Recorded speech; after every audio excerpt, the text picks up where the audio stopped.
Ada satu orang di antara kita mungkin tahajudnya 10 rakaat setiap malam, duhanya 12 rakaat setiap pagi, baca Qur'annya one day one juz, satu hari satu juz, malamnya one night one juz, satu malam satu juz. Satu keluarga di antara kita nih puasanya luar biasa Senin Kamis. Satu keluarga berpuasa Senin Kamis. Tak cukup puasa Senin Kamis, dia puasa Nabi Daud. Sehari puasa, sehari tidak, sehari puasa, sehari tidak. Tak cukup dia puasa Nabi Daud, dia puasa-puasa sunnah lainnya. Istrinya nutup aurat dengan sempurna, pakai nikob, pakai cadar, pakai purda, pakai manset, pakai kos kaki. Suaminya 5 waktu ke masjid tak tertinggal takbiratul ula. Anak-anaknya di pondok pesantren hafiz dan hafizah. Tiap pagi berinfak, tak pernah menggunjing orang. Quran terjaga, aurat terjaga, tahajud terjaga, 5 waktu terjaga, duha terjaga, Quran terjaga, puasa terjaga. Sempurna satu keluarga nih, amalnya. Tapi sudah 8 tahun dia tak tengok ayah ibunya. Sudah bertahun-tahun dia tak nyapa kedua orang tuanya. Sudah bertahun-tahun dia tak berhubungan baik dengan ayah ibunya. Sudah berminggu-minggu dia berkelahi dengan ayah ibunya. Sudah berhari-hari dia bermusuhan dengan kedua orang tuanya.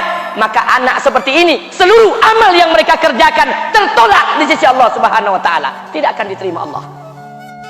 Sebaliknya, kalau ada di antara kita hari ini yang pandai melayani ayah ibunya, tidak ada uang ayah ibu dia kasih uang, tak ada rumah ayah ibu dia buatkan rumah, sakit ayah ibu dia bawa ke rumah sakit, dirawat ayah ibunya dia jaga, kotoran ayah ibunya dia bersihkan pakai tangannya sendiri. Ada di antara kita hari ini yang membersihkan kotoran ayah ibunya lebih dia nikmati daripada makanan yang ia sukai. Begitu luar biasanya dia melayani ayah ibunya. Tapi dia tinggalkan sholat, dia injak-injak perintah Allah, dia tinggalkan perintah Allah dengan mutlak. Maka kebaikan satu orang anak ini kepada ayah ibunya seluruhnya tidak diterima Allah Subhanahu wa taala. Atau jangan-jangan inilah yang menjadi penyebab amal kita tak diterima Allah. Atau jangan-jangan inilah yang menjadi penyebab amal kita tertolak di sisi Allah. Kita sholat juga, kita sujud juga, kita puasa juga, kita ngaji juga, kita dengarkan ceramah juga. Maka oleh karena itu, Pak, Bu, ayah kita tuh tinggal di kampung, ayah ibu tinggal di kampung sana. Terkadang ayah ibu kita tak sekolah, SD, SMP, SMA tak tamat. Dia sekolahkan kita SD, SMP, SMA, S1, S2, S3 dengan harapan hidup kita lebih baik daripada keadaan dia sekarang. Tapi apa yang membuat kita jarang untuk menjenguk mereka? Saya ingin sampaikan buat kita bersama. Ayah ibu kita tak tahu kita ni eselon 1, eselon 2, Pak. Ayah ibu kita tak tahu pangkat PNS kita 3A, 3B, 3C, 3D, 4A, 4B, 4C, 4D. Ayah ibu kita tak tahu kita ni public figure. Ayah ibu kita tak tahu dan tak mau tahu. Yang dia tahu kita ni anaknya. Ayah ibu kita tak tahu kita punya sawit berapa. Ayah ibu kita tak butuh mobil kita. Dia tak butuh rumah kita. Tapi yang dia butuhkan kita. Apa yang membuat kita jarang untuk menjenguk mereka? Tahun 2016 di Masjid Damai Langgeng, saya diundang ceramah di sana. Habis pulang ceramah, saya baca WA SMS. Ada seorang ustadz Pekanbaru kirimkan WA dengan saya. Saya baca 2 kali, air mata saya menetes. Kenapa? Karena WA itu berisi cerita satu orang ibu sedang menelpon anaknya. Ibunya nelpon anaknya. Assalamualaikum nak. Waalaikumsalam, kata anaknya. Kata ibunya, nak, sudah 1 bulan kau tak tengok ibu. Apa yang membuat engkau berhalangan, nak? Apakah kau sibuk dengan pekerjaanmu? Minggu yang kedua ibunya telepon lagi. Assalamualaikum nak, kata anaknya. Waalaikumsalam.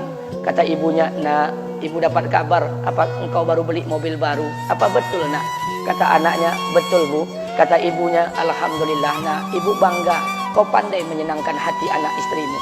Minggu yang ketiga ibunya telepon lagi. Assalamualaikum nak, kata anaknya. Waalaikumsalam.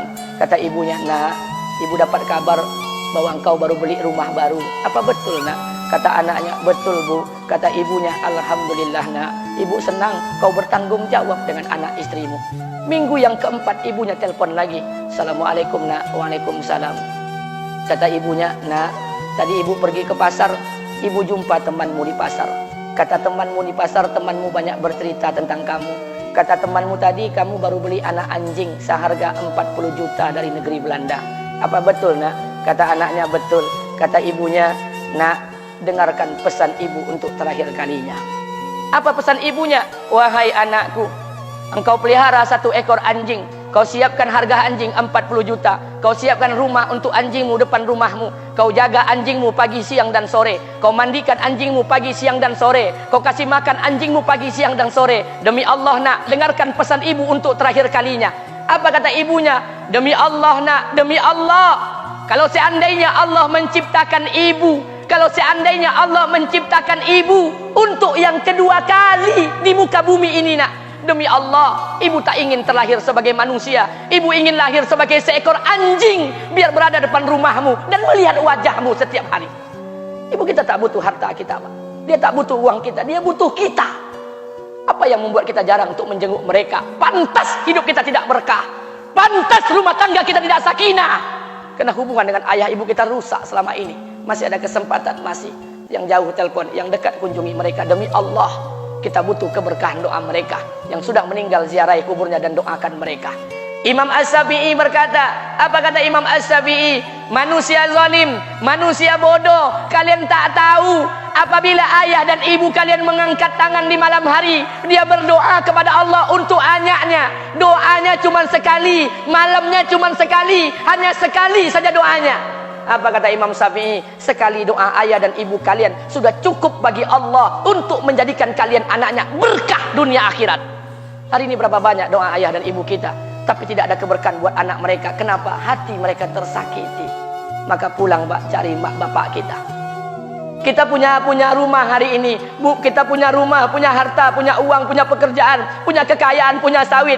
Kita jadi orang hari ini jadi pegawai bukan kena sarjana kita, Pak. Kita jadi orang hari ini bukan kena otak kita. Kita jadi orang hari ini bukan kena kepintaran kita. Kita jadi orang hari ini jangan-jangan kena keberkahan doa ayah dan ibu kita yang tak pandai tulis baca di kampung sana. Cari mak bapak kita, Pak. Demi Allah, kita butuh keberkahan doa mereka. Apa guna di kehidupan dunia sementara Allah tidak ridho dengan kehidupan kita? Pantas amal kita tertolak di sisi Allah. Maka pulang ke rumah, cari mak dan bapak kita yang masih hidup, duduk bersama mereka. Kalau seandainya kita tak bisa membahagiakan mereka, jangan pernah menyusahkan mereka. Kalau seandainya kita tak bisa membuat mereka tertawa, jangan pernah membuat mereka menangis. Demi Allah, kita hanya punya satu ayah kandung, kita hanya punya satu ibu kandung. Tidak akan ada ayah kandung yang kedua, tidak akan ada ibu kandung yang kedua. Harta kita cuma satu, ayah kita cuma satu, ibu kita cuma satu. Tidak akan ada ayah kandung yang kedua, tidak akan ada ibu kandung yang kedua. Pangkat jabatan bisa dicari, harta bisa diraih, kesempatan membahagiakan ayah dan ibu kita hanya sekali di kehidupan dunia ini, Pak. Pulanglah. Ketika mereka memanggil, tinggalkan istri, tinggalkan pekerjaan, tinggalkan semua proyek kita. Demi Allah, datangi mereka. Kata Nabi, sesaat kalian duduk bersama ayah dan ibu kalian akan mendatangkan keberkahan. Kenapa kalian tidak duduk bersama mereka? Jangan-jangan inilah yang menjadi penyebab amal-amal kita tertolak di sisi Allah.